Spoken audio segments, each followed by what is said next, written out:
Et ces nations, elles procèdent d'événements inattendus, inespérés, qui est l'invasion par les armées napoléoniennes de la péninsule ibérique. Ce sont des guerres qui sont extrêmement violentes. Ces guerres d'indépendance, c'est une guerre civile entre Américains. La différence du Brésil, c'est que c'est véritablement une société esclavagiste. L'économie, la société, l'ordre social repose sur l'institution de l'esclavage. Donc il y a des idées racistes qui sont beaucoup plus présentes qu'au début du 19e siècle. Ceci a des conséquences très concrètes pour les communautés paysannes et on les retrouve dans le nord du pays où il y a Pancho Villa, bandit pendant une petite période.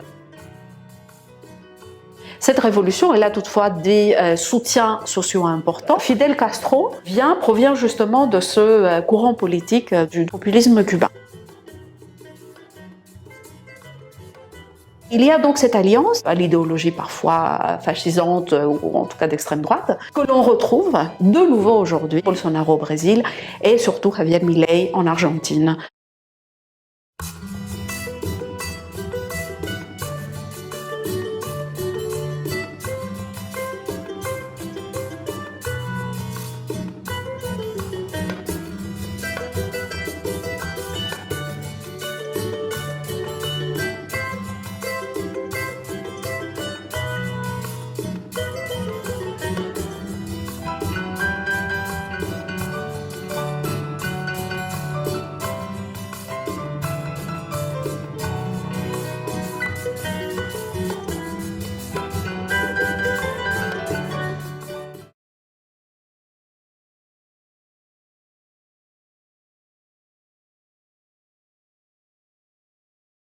Le dernier ouvrage qui a été publié sur cette thématique remontait à une quarantaine d'années, et donc ne pouvait pas tenir compte de toute l'historiographie, de tous les travaux qui avaient été publiés par les historiens, non seulement en France, mais dans le monde anglo-américain et surtout en Amérique espagnole et au Brésil, et qui ont littéralement bouleversé un certain nombre de questions, notamment pour moi pour l'histoire des indépendances, l'histoire des révolutions du 19e siècle, et puis même l'historiographie a beaucoup avancé pour le 20e siècle, mais je laisse Eugénia en parler. Puis on est aussi des enseignants, et on enseignait cette matière, et à chaque fois on était frustrés par l'absence de livres de synthèse un petit peu ambitieux sur cette période.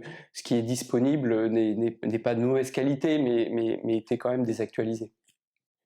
Les derniers livres de synthèse ou manuels sur l'histoire de l'Amérique latine, l'histoire contemporaine de l'Amérique latine, datés des années 90, avaient été réédités parfois dans les années 2000. Il s'agissait donc d'actualiser le débat historiographique et de proposer une synthèse aussi accessible au grand public, puisque maintenant, lorsqu'on écrit des livres d'histoire, on fait vraiment l'effort de nous adresser non seulement à des étudiants et étudiantes du supérieur ou à nos collègues, mais aussi à un public plus large et rend cette histoire compréhensible. Par ailleurs, avec Clément, nous nous connaissons depuis de nombreuses années, nous faisions partie de ce laboratoire qui a changé plusieurs noms au fil des années, et nous travaillons tous les deux sur l'histoire politique contemporaine et en particulier sur des périodes révolutionnaires. Et d'ailleurs, je crois qu'une partie de nos objectifs dans cet ouvrage était justement de désexotiser l'histoire de l'Amérique latine. Je ne sais pas si tu veux dire quelques mots là-dessus. Disons qu'il y a une volonté de synthèse pour un grand public. Enfin, beaucoup d'historiens font cet effort maintenant, justement, sans réduire la complexité et la densité des événements, des personnages, des explications, de l'écrire dans un français naturel. Et je pense qu'on a essayé vraiment de le faire. Et aussi de proposer des idées, des interprétations. Donc c'est pas un manuel, au sens strict du terme, qui fait l'état de la question, qui détaille des chronologies, qui décrit des personnages, et aussi quand même un certain nombre de partis pris, d'interprétations qui sont explicités dans cet ouvrage-là. Donc une lecture de ces 2 siècles d'histoire politique de l'Amérique latine.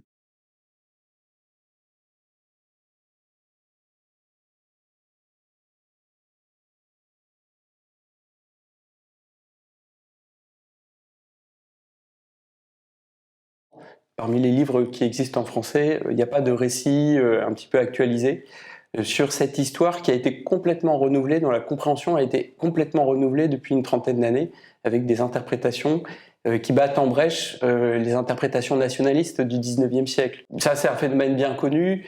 Les identités nationales sont des identités construites et les pays latino-américains n'échappent pas à la règle. Tout au long du 19e siècle, ils ont péniblement et avec succès construit des identités nationales. Et évidemment, le moment de la création de ces États est absolument fondateur.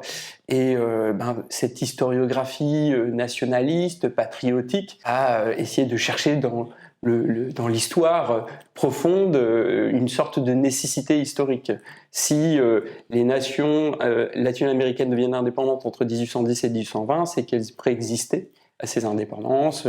Donc il y avait des formes d'identité qui étaient liées à des histoires particulières et l'indépendance finalement c'était l'accession à une souveraineté d'identité qui était déjà construite. Et le renversement qui se produit dans les années 90 par nos professeurs avec qui on a fait nos thèses, François-Xavier Guérin, Nick Lampérière, et puis nous on a quand même travaillé dans cette ligne-là, ça a été d'essayer de montrer que les identités nationales ne précèdent pas les indépendances, mais elles sont construites par les indépendances. Ce sont les États, ce sont les gouvernements qui vont construire ces nations.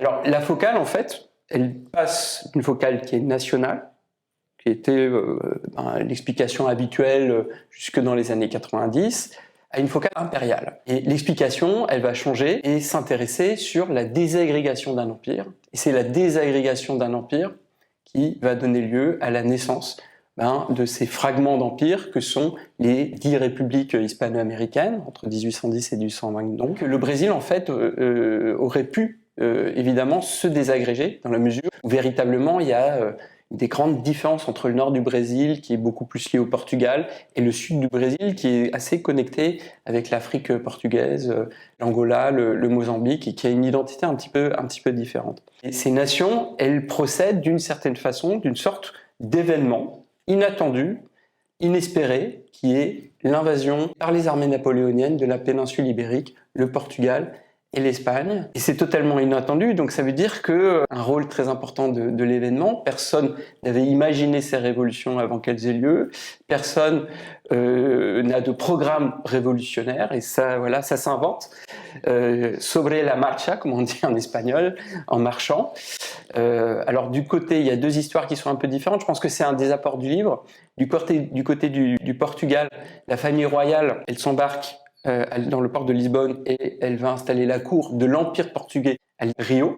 Voilà, une ville coloniale, Rio, devient la capitale de l'Empire. Et le Portugal devient une sorte de dépendance de son ancienne colonie. Donc ça va poser les problèmes dans les années 1820. Et c'est une des causes de l'indépendance du Brésil, précisément, parce que les Portugais, ils veulent rapatrier la capitale, évidemment, au Portugal. Et puis, du côté de l'Amérique hispanique, c'est un phénomène complexe où s'enchasse, en fait, une révolution constitutionnelle et libérale en Espagne, dont le but est d'unifier la résistance espagnole face aux armées napoléoniennes, mais en reprenant un ensemble de valeurs de la Révolution française, la Constitution, la citoyenneté, l'égalité devant la loi, l'idée de souveraineté nationale. Et puis se pose la question, dans le cadre de cette révolution constitutionnelle, de la place des colonies. Et ces colonies, elles ne veulent plus être des colonies.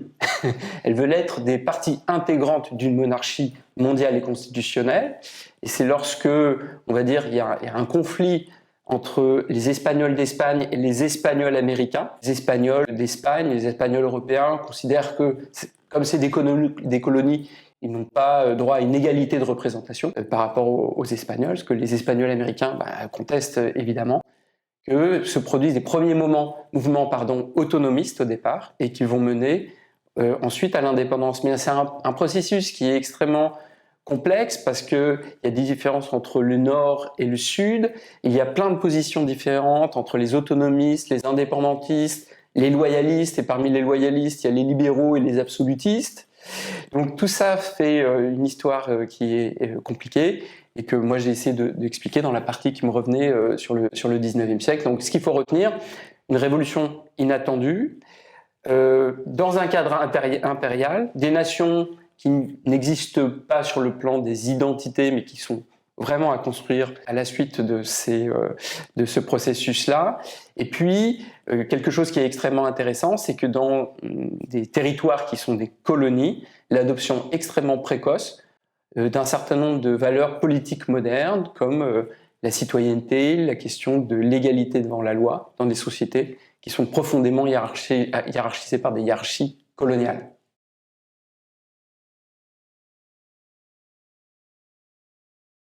L'indépendance des républiques hispano-américaines suit le cours inverse de la conquête du XVIe siècle, enfin de Cortés et de Pizarro. C'est-à-dire que les grandes vice-royautés qui étaient les plus anciennes, les plus établies, ce sont celles qui vont rester loyales à la couronne espagnole le plus longtemps. C'est-à-dire la Nouvelle-Espagne, avec la capitale de Mexico, qui est véritablement un monde. Il y a 6 millions d'habitants. Mexico, c'est une des plus grandes villes espagnoles.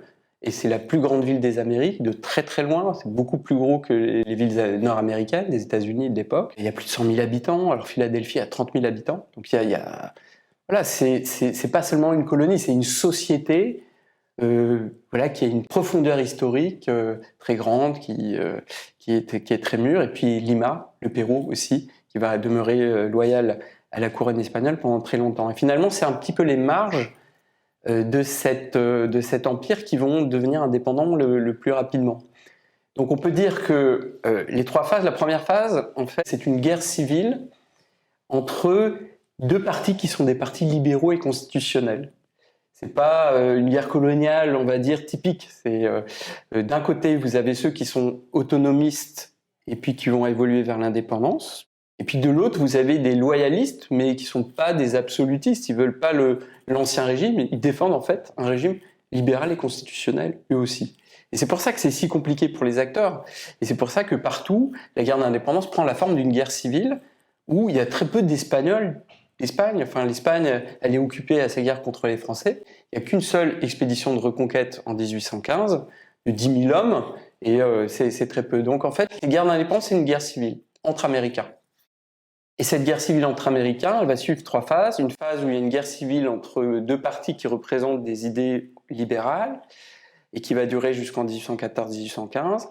Après 1815, il y a le retour du roi Ferdinand VII qui, alors c'est un roi un peu stupide, qui n'a rien appris, rien oublié, mais pire encore que les Bourbons français, parce que les Bourbons français, au moins quand ils reviennent, ils installent une constitution, ils essaient d'aménager un régime mixte entre la Révolution et puis une restauration.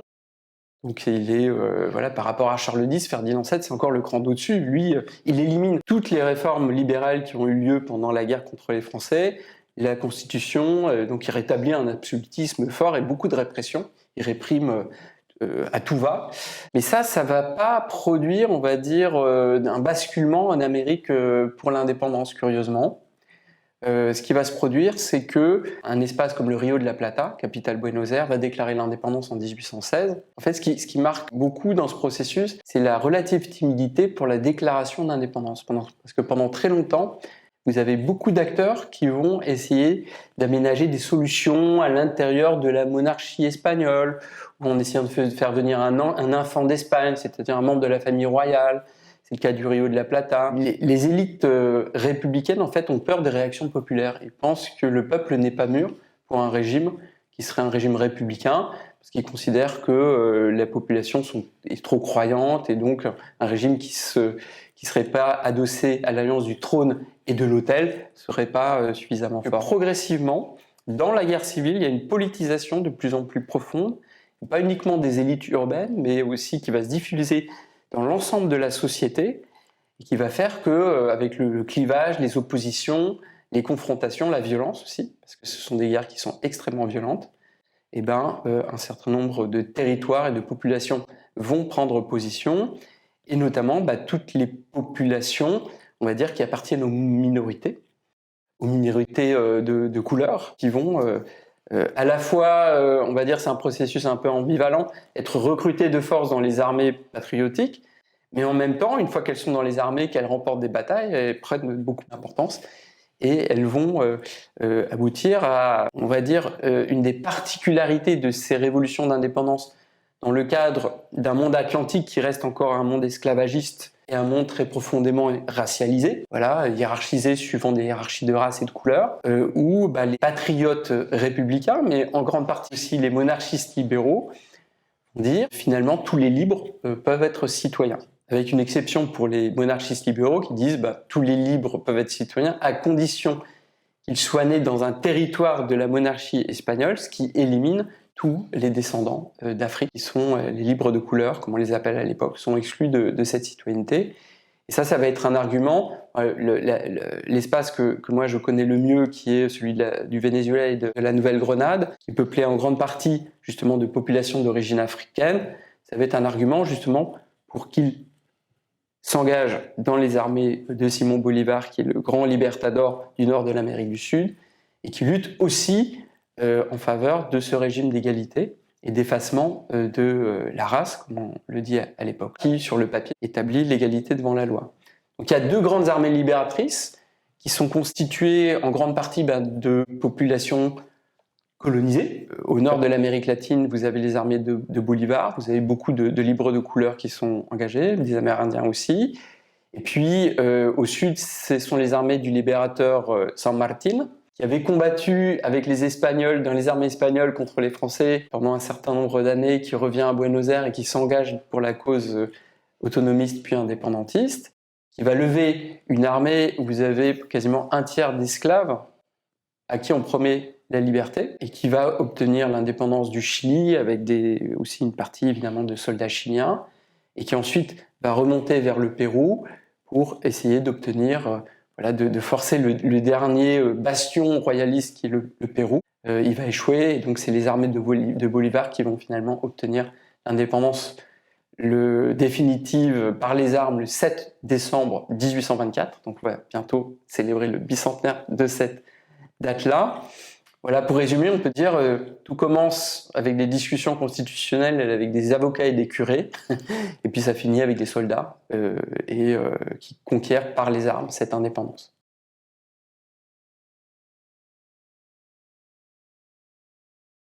Le Brésil a traditionnellement été présenté, y compris par les historiens brésiliens, comme différent. Il y a beaucoup de Brésiliens, d'ailleurs, quand ils sortent du Brésil, ils disent on va en Amérique latine. Quand ils vont en Amérique hispanique. Donc ils ne se reconnaissent pas dans l'Amérique latine, ils considèrent qu'ils ont une histoire un petit peu différente. Alors la différence du Brésil, c'est que c'est véritablement une société esclavagiste au sens strict du terme. C'est-à-dire que l'économie, la société, l'ordre social repose sur l'institution de l'esclavage. Le plus grand port esclavagiste finalement de la traite atlantique pendant tous les siècles, c'est Rio de Janeiro. Il y a 4 millions d'esclaves qui sont arrivés. Et donc c'est une société qui est un peu différente de l'Amérique espagnole, où en fait la main-d'œuvre, la force de travail, c'est plutôt les Amérindiens. Et il y a des espaces où l'esclavage est présent, mais c'est jamais plus de 5-10% de la population, sauf dans certaines villes. C'est une société qui est un peu différente. Évidemment, la présence très forte des esclaves et de l'esclavage portent les élites à la modération. Ils n'ont pas envie de grandes révolutions politiques parce qu'ils ont peur d'une déstabilisation qui pourrait donner lieu à un nouveau Saint-Domingue, où les esclaves prendraient le pouvoir. Ça, ils ont peur de ça. Mais il se trouve que la venue de la cour portugaise à Rio fait du Brésil le centre de l'Empire. Pendant un certain nombre d'années, il ne se passe rien. Il n'y a pas d'indépendance, évidemment. Et c'est à partir du moment où se produit au Portugal une révolution libérale et constitutionnelle, d'abord à Porto puis à Lisbonne, dont une des revendications, c'est le retour de la capitale à Lisbonne, un processus assez similaire à ce qui s'est passé en Amérique espagnole se met en place. La question de savoir finalement si on a une constitution, on a une représentation nationale, et dans cette représentation nationale, quelle va être la place des colonies? Est-ce que ça va rester des colonies?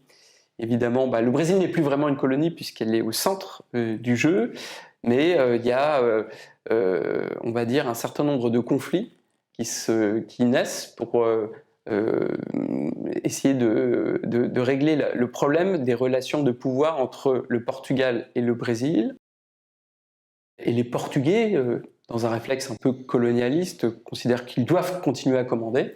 Et c'est à partir de ce conflit-là que le Brésil va s'acheminer vers l'indépendance, armé du fait que le fils du roi du Portugal décide de rester au Brésil, Pedro I. L'indépendance au Brésil est liée au fico, c'est-à-dire au moment où le jeune Pedro, fils de Jean VII, décide de rester à São Paulo, de rester au Brésil, et se crée une monarchie brésilienne, un empire brésilien qui est indépendant du Portugal, mais avec des révoltes républicaines. Donc ça, le Brésil est différent, mais pas tant que ça, dans la mesure où il y a eu aussi des tentatives de sécession, notamment dans la région du Nord, le Nord autour de le Pernambouc, le Nord qui se sent très différent du Sud, qui se sent exploité par le Sud, par Rio, et notamment se soulève au nom d'idées républicaines en 1817, puis à nouveau en 1824, qui veut faire sécession, sur le modèle un peu des républiques hispano-américaines. Et tout au long du 19e siècle, il y a eu des mouvements sécessionnistes républicains au Brésil. Donc une indépendance qui n'est pas une indépendance, on va dire, dans l'harmonie, la joie et la paix, comme souvent c'est présenté. Il y a eu beaucoup de conflits aussi pendant ces mouvements de sécession.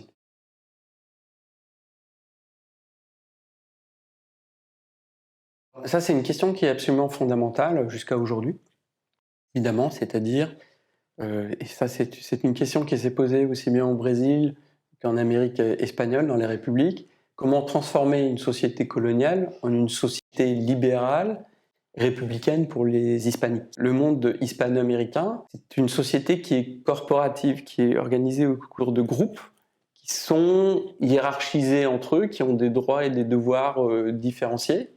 Donc la République des Espagnols, qui regroupe tous les descendants d'Espagnols, la République des Indiens, les métis de tous les sangs, et ça, il y a une très grande complexité, qui sont libres mais qui ont un statut civil dégradé, ils n'ont pas les mêmes droits que les Indiens et que les Espagnols, par exemple, ils ne peuvent pas porter des armes, pas le droit de représentation, comme on dit. Et puis il y a les esclaves. Alors il y a deux erreurs qui me semblent symétriques dans la description de cette société coloniale. La première erreur, ça consisterait à dire que c'est un ordre racialisé, strict, un peu comme dans les îles des Caraïbes, où si vous avez une personne à la peau noire, c'est forcément un esclave, une personne à la peau blanche, c'est forcément un maître. C'est beaucoup plus complexe que ça, en réalité, parce que ce sont des sociétés qui ont 3 siècles de métissage derrière elles. Et donc, il n'y a pas d'alignement entre le phénotype, l'apparence physique, le statut juridique, ou la condition, libre ou esclave ou faisant partie de la République des Indiens, des Espagnols ou des castes, les libres de couleur ou les métis, et le statut social, c'est-à-dire que dans certaines régions, vous avez des gens qui sont d'origine africaine, qui sont très riches, qui sont des marchands, qui possèdent des esclaves, il y a même des esclaves qui possèdent des esclaves. C'est une société qui est très complexe et qui n'est pas une société simplifiée comme peut-être le sud des États-Unis de la même époque ou les îles des Caraïbes. Mais ça ne veut pas dire que la question de la race, de la pureté de sang, comme on le dit, aussi bien au Brésil qu'en Amérique hispanique, soit indifférente. Elle est vraiment structurante. Donc ce qui se passe, c'est quelque chose de totalement inattendu. C'est-à-dire que les élites qui étaient profondément racistes à l'époque coloniale, qui profitaient finalement d'un ordre profondément racialisé, même s'il était complexe, vont adopter un ensemble de mesures qui sont assez cohérentes, c'est-à-dire l'idée c'est d'abolir finalement tout ce qui se transmet à travers les générations, à travers le corps. C'est une définition de la race, c'est un statut qui se transmet aussi à travers les générations, à travers le corps et à travers les familles, à travers la généalogie.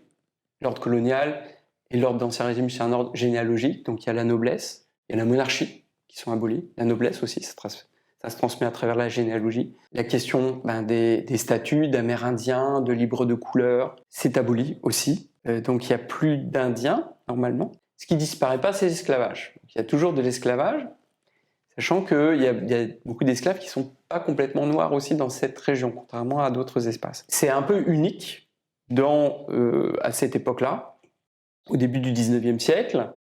Et ça pose la question de savoir précisément comment transformer un Amérindien en citoyen, comment transformer un affranchi en citoyen, est-il capable d'assumer les droits de la citoyenneté? C'est les questions que se posent les élites républicaines à cette époque-là. C'est l'intérêt de l'expérience latino-américaine de cette époque-là. Vous avez un suffrage qui est souvent relativement large.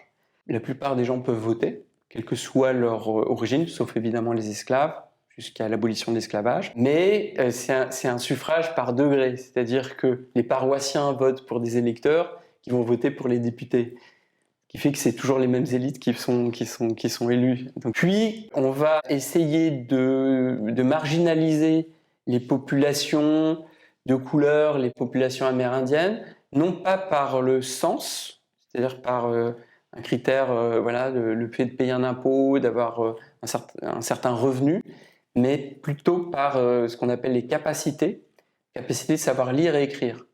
Néanmoins, pour avoir une vision nuancée, le fait l'exigence de savoir lire et écrire n'est pas exigée souvent jusqu'à la fin du 19e siècle, et même au Brésil jusqu'aux années 1930, ce qui fait que les exclusions du suffrage des illettrés et des analphabètes, elle ne se fait pas pendant une large partie du 19e siècle. Donc, ce qui permet de mettre en lumière une histoire de l'Amérique latine qui n'est pas celle uniquement de l'oppression, de la domination, et il y a des formes aussi, des espaces politiques qui s'ouvrent, des revendications de participation populaire qui évidemment a certaines limites, qu'on essaie de montrer dans le livre.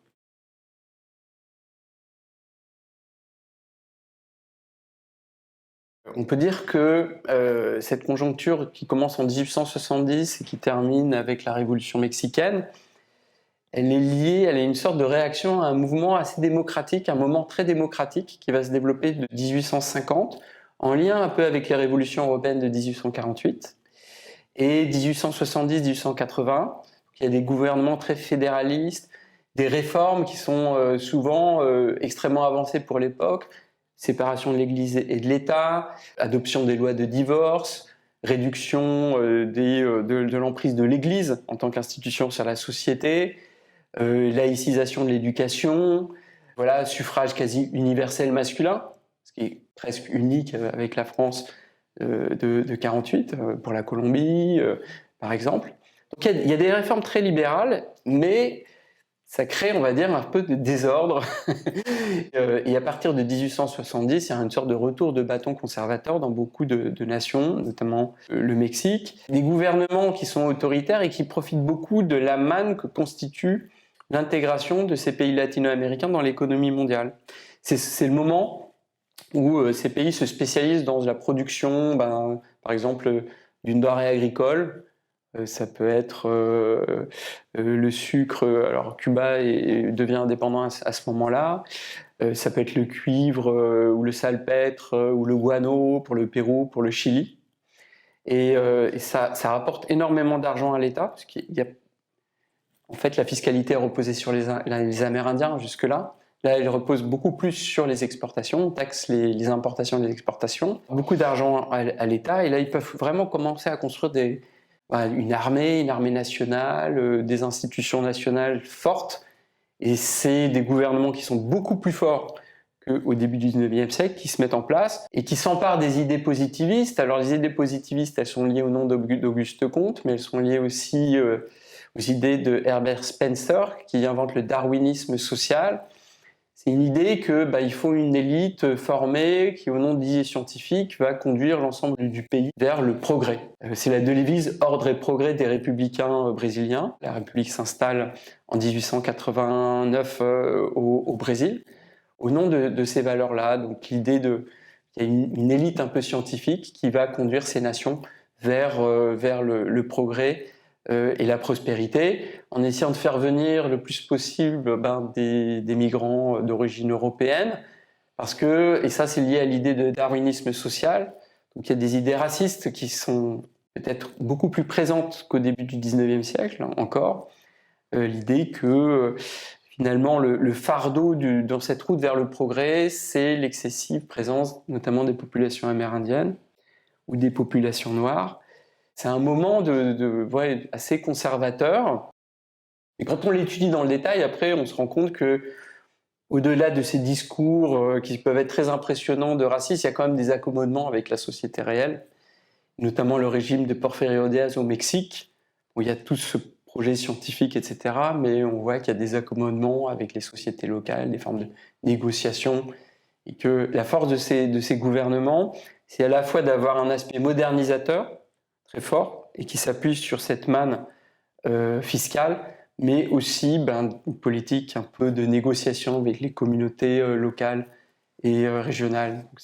On a essayé de montrer un peu la complexité dans ce livre, de cette histoire-là, où au-delà des discours politiques, on essaie de voir les pratiques sociopolitiques et comment se construisent ces États dans ces interactions avec les sociétés locales.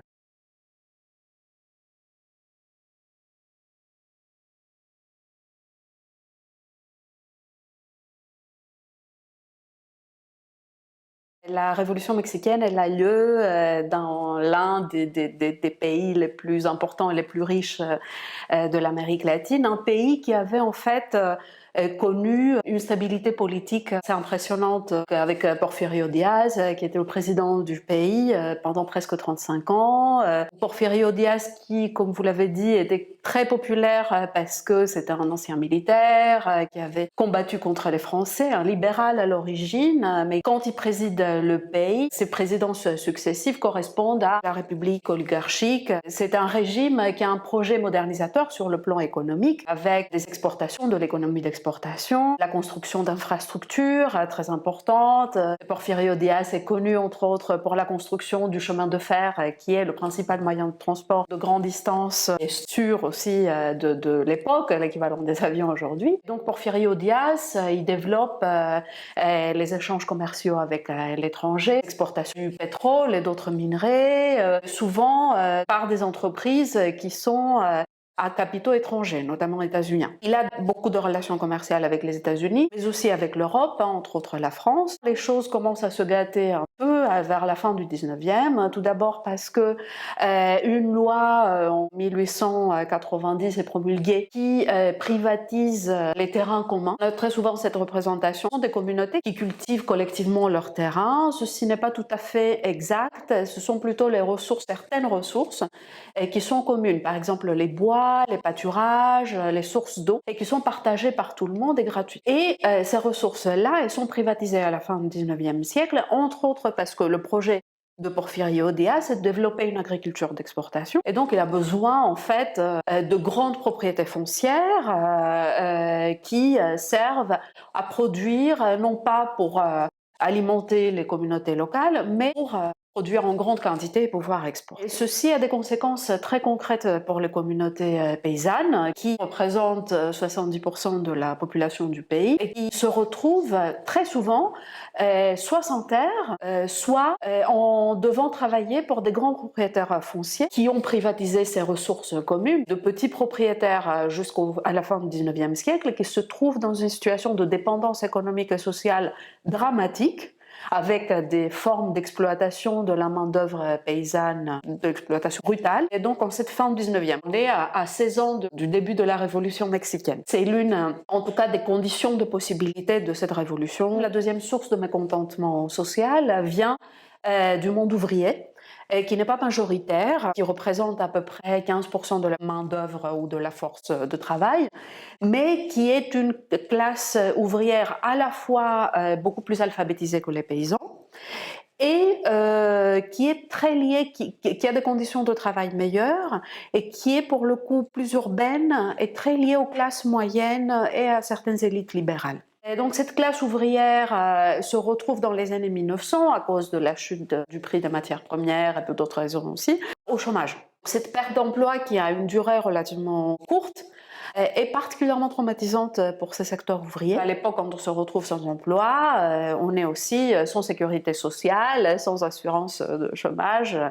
etc. Donc ce sont des secteurs habitués à des conditions de travail meilleures, bien meilleures que les paysans, qui se retrouvent dans une précarité extrême en ces années 1900. Ce sont de plus des secteurs très organisés dans des syndicats, entre autres par leurs échanges et coexistence avec des ouvriers anarcho-syndicalistes états-uniens qui travaillent dans des mines mexicaines du nord du Mexique.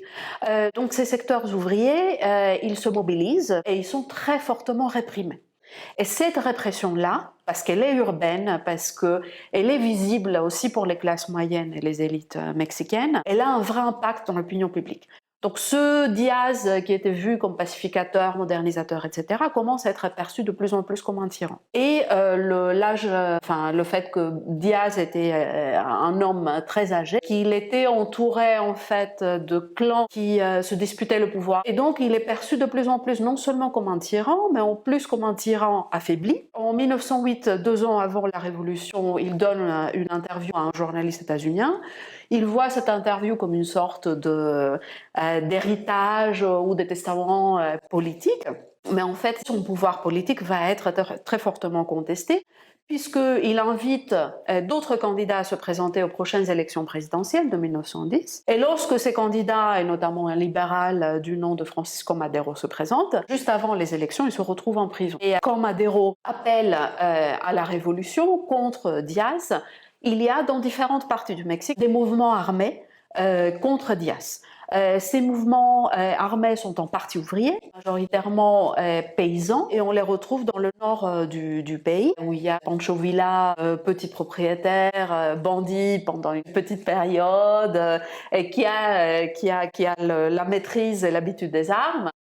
Et aussi dans le centre-sud du pays, Emiliano Zapata, cette très belle figure révolutionnaire, paysan, maire de son village, qui avait déjà participé à des mobilisations contre la concentration des terres agricoles. Donc la révolution mexicaine, après ses débuts, portait sur les demandes à la fois démocratiques formulées par Francisco Madero et des libéraux de classe moyenne, ou d'élite, et aussi des demandes sociales qui viennent des paysans qui s'engagent avec Madero et qui prennent les armes pour renverser Diaz, est suivie d'une longue période de guerre civile. Il est une guerre entre révolutionnaires et contre-révolutionnaires jusqu'en 1914. La période 1914-1917 ou 20 est une guerre civile entre révolutionnaires. Pour schématiser, on a d'un côté ces armées plus populaires, dirigées dans le nord par Pancho Villa, une armée plus efficace parce qu'ils ont tendance à aller récupérer de ressources, pour le dire ainsi, chez les haciendas, les grandes propriétés foncières, et ils achètent des armes aux États-Unis. Les États-Unis vendent des armes un peu à tout le monde à l'époque. Et de l'autre côté, l'autre grande armée paysanne est celle de Zapata. Et de l'autre côté, il y a cette armée constitutionnaliste qui est créée par un grand propriétaire foncier libéral et qui a dans son armée les premiers présidents de la République après la Révolution. C'est une armée dont le projet est plutôt politique et libéral et assez succinct au début, et puis qui petit à petit intègre en fait et prend en son compte les demandes sociales qui proviennent tant des secteurs ouvriers que des secteurs paysans qui participent à la Révolution. Et donc cette armée constitutionnaliste promulgue une nouvelle constitution en 1917, une constitution qui est peu connue en dehors de l'Amérique latine, mais qui en Amérique latine crée une vraie tradition de constitutionnalisme révolutionnaire.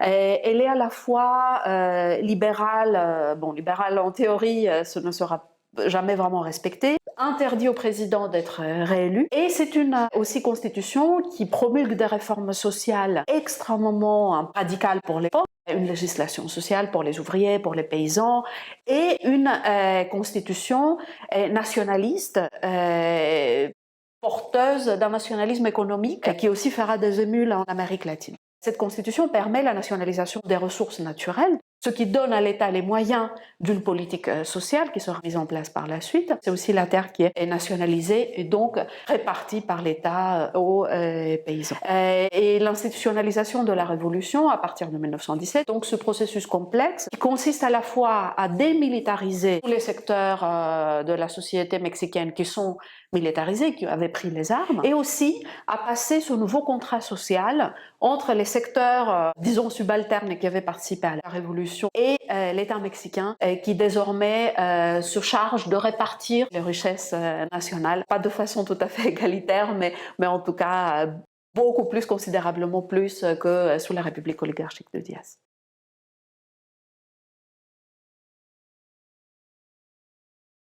On a très souvent cette perception que les idéologies révolutionnaires viennent de l'Europe, hein, et sont adoptées, imitées ou reproduites en Amérique latine. Or, il y a une pensée révolutionnaire très originale produite en Amérique latine, enfin, ou plusieurs idéologies révolutionnaires. Et d'ailleurs, même les théories qui sont nées en Europe ont été appropriées et repensées en Amérique latine. L'indigénisme est un exemple parfait pour illustrer ceci. Donc, l'indigénisme est né au Mexique, c'est l'idéologie de l'État issu de la Révolution, mais il est aussi très présent au Pérou, où il est une idéologie révolutionnaire d'une révolution en cours, ou en tout cas une pensée qui invite à la révolution. Donc l'indigénisme, il est né tout d'abord dans des milieux intellectuels très liés à l'université, très lié à la réforme universitaire des années 1910 et 1920. La réforme universitaire qui a lieu dans différents pays latino-américains veut une université plus ouverte à la société, investie d'un rôle social et aussi et plus démocratique. Et donc au sein de cette université sont formés ou sont liés les deux penseurs que vous avez mentionnés, Victor Raúl Aya de la Torre et José Mariátegui. Donc le premier, il est plutôt issu d'une famille de classe moyenne, il vient de province du Pérou, il fait ses études à l'université et il est forcé de s'exiler au Mexique, donc c'est intéressant parce que c'est là où il entre pour la première fois en contact avec l'idéologie indigéniste mexicaine, qui en fait promulgue une nation métisse, met en valeur l'identité indigène, et c'est l'une des premières fois dans l'histoire de l'Amérique latine où cette identité est mise en valeur, mais elle est mise en valeur dans la mesure où elle fait partie d'une identité métisse. Et qu'elle met la société dans les rails de la modernité et du progrès. Aya de la Torre, il a d'un côté théorisé l'indigénisme. Selon lui, en Amérique latine, contrairement à l'Europe, il n'y a pas de classe ouvrière nombreuse. Donc la révolution, elle sera conduite par une alliance de classes sociales, les ouvriers, mais aussi les paysans indigènes, et surtout cette classe moyenne métisse est la caractéristique, la spécificité de la société latino-américaine. Donc pour lui, ce sont les classes moyennes le moteur de la révolution. Raúl Aya de la Torre, il crée l'Alliance populaire révolutionnaire américaine, un parti qui se veut pan-latino-américain et anti-impérialiste.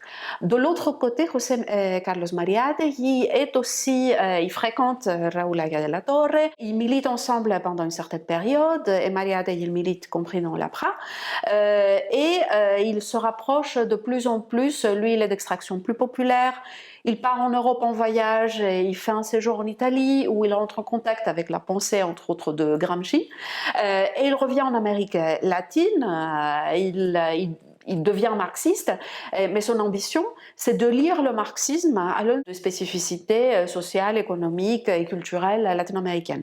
Donc sa thèse, c'est que le moteur de la révolution, le moteur social de la révolution, ce sont les paysans indigènes, et qu'en fait le marxisme, avant qu'il existe en Europe, il y avait une version locale, le socialisme andin, et que les Incas seraient un peu les premiers socialistes. Donc que les latino-américains n'avaient pas besoin d'introduire le marxisme de l'importer de l'Europe, qu'il y avait une prédisposition ou un lit local de marxisme avant Marx, que serait le socialisme andin.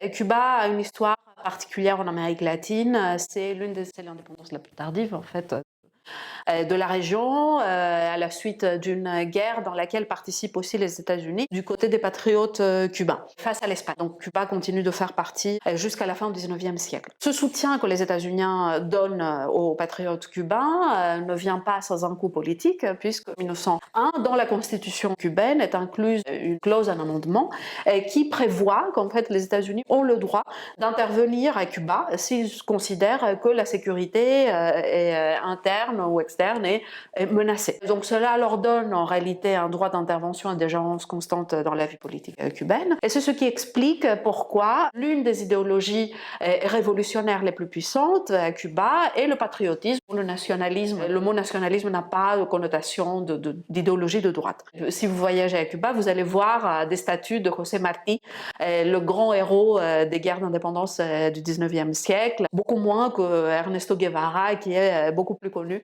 à l'international.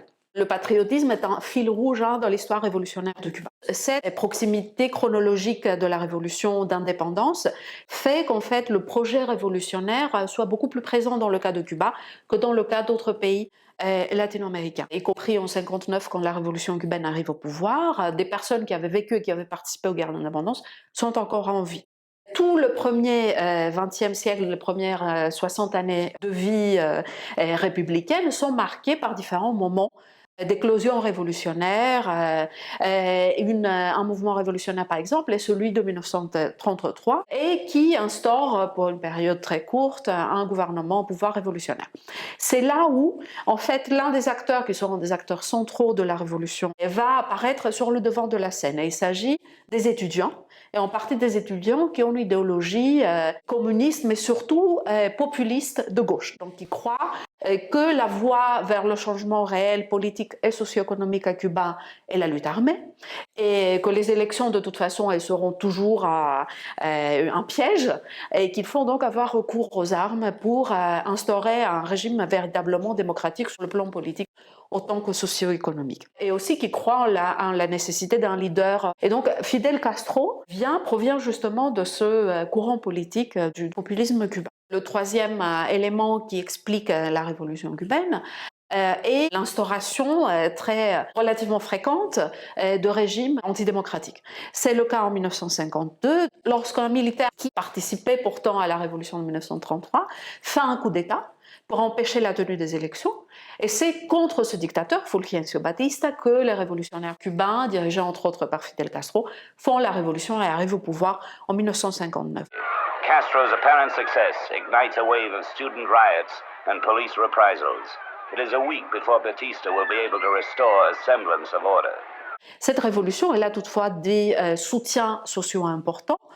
J'ai mentionné la jeunesse et les étudiants, mais aussi les paysans dont les terres sont privatisées au début des années 50, qui sont mobilisés dès avant et qui soutiennent en fait la guérilla de Fidel Castro. Mais cette guérilla, elle a aussi des soutiens importants en ville de la part de cette société civile cubaine qui est extrêmement mobilisée, très active, et traversée par différentes idéologies révolutionnaires, populisme, communisme, mais aussi anarchisme et anarcho-syndicalisme, et qui sera celle qui continuera de soutenir les révolutionnaires quand ils arrivent au pouvoir en 1959.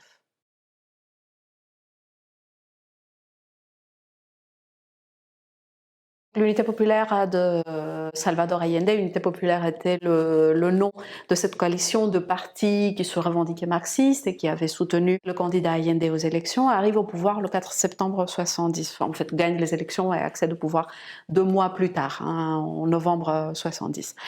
Donc Allende, il s'inspire à la fois et s'insère dans la tradition démocratique et révolutionnaire à la fois qui surgit en Amérique latine après la Seconde Guerre mondiale. Une première révolution qui se fait certes par les armes, mais qui porte un véritable projet démocratique, d'ouverture du champ politique, de pluralisme démocratique, etc. Et celle qui a lieu au Guatemala en 1945 jusqu'en 1954, renversée par un coup d'État. Une deuxième révolution démocratique aussi faite par les armes, mais qui promulgue très rapidement une constitution qui met en place un système pluraliste, et celle de la Bolivie en 1952. Et après vient l'expérience chilienne, celle d'Allende, qui arrive aussi au pouvoir, cette fois-ci par les urnes, donc c'est une première, mais elle est porteuse d'un projet qui est à la fois un projet de réforme sociale et économique très radicale pour instaurer une économie vraie socialiste, hein, mais tout en respectant le pluralisme politique. Ce qu'Allende propose est quelque chose d'assez, un projet très intéressant, et c'est pour ça que les États-Unis s'expriment par le biais de leur président tout de suite contre cette expérience, hein, parce qu'elle constitue un modèle et un précédent très dangereux pour le reste de l'Amérique latine. Donc ce que Salvador Allende propose, c'est à la fois de prendre ce qui est considéré comme positif de la part du socialisme, des systèmes du socialisme existant, donc l'égalité sociale, la redistribution des richesses, la création d'un État social, la protection de l'ensemble des citoyens du point de vue social et économique, et en même temps prendre, disons, du capitalisme ou des démocraties libérales ce qu'elles ont de positif, la liberté, le pluralisme, la liberté d'expression, l'existence de divers partis politiques. Et très souvent, cette expérience de l'unité populaire est présentée comme une exception. Et c'est vrai que cette accession au pouvoir de partis marxistes par les urnes, c'est une première, celle qui a lieu au Chili. Mais dans le même temps, il faut insérer l'expérience chilienne dans un cadre plus large, celui de recherche de voies nationales vers le socialisme. Je ne me réfère pas à la droite ici, donc d'expériences socialistes, mais qui soient adaptées et respectueuses du cadre local. Et on en trouve plusieurs en Afrique, en Asie et aussi en Amérique latine, dans ce qu'on appelait à l'époque le tiers-monde. Donc Salvador Allende et l'unité populaire font justement partie de cette recherche en pleine guerre froide d'une voie qui ne soit ni celle des États-Unis, ni celle de l'Union soviétique.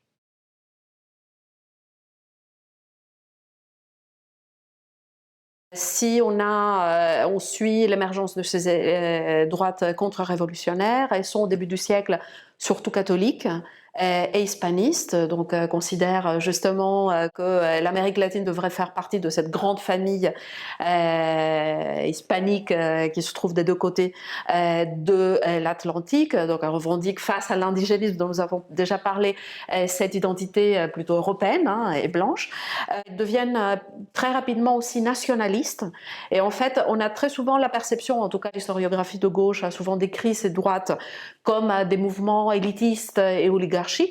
Et ce qu'on constate encore aujourd'hui, hein, est que la droite contre-révolutionnaire est souvent un mouvement de masse, c'est pas du tout d'élite ou pas seulement d'élite. Donc elle mobilise différents secteurs sociaux.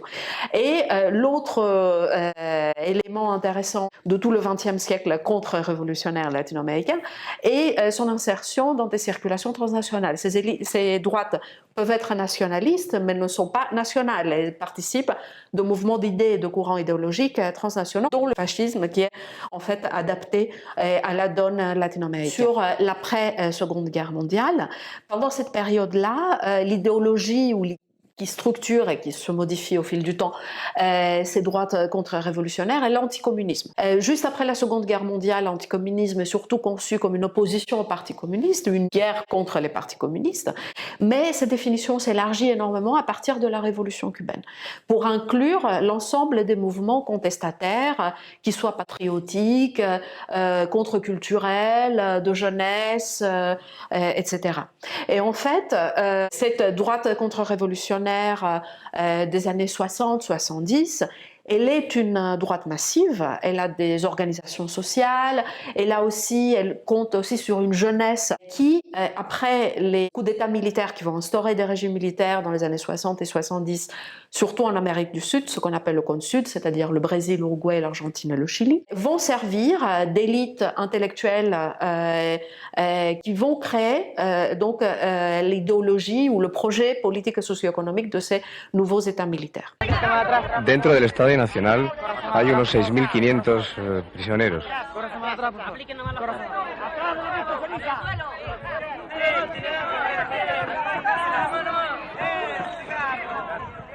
Ce n'est pas la première fois qu'on a des coups d'État, mais ces régimes militaires instaurés durant la période, à partir des années 60, ont quelques caractéristiques spécifiques qui les distinguent des dictatures précédentes. La première, leur durée très considérable.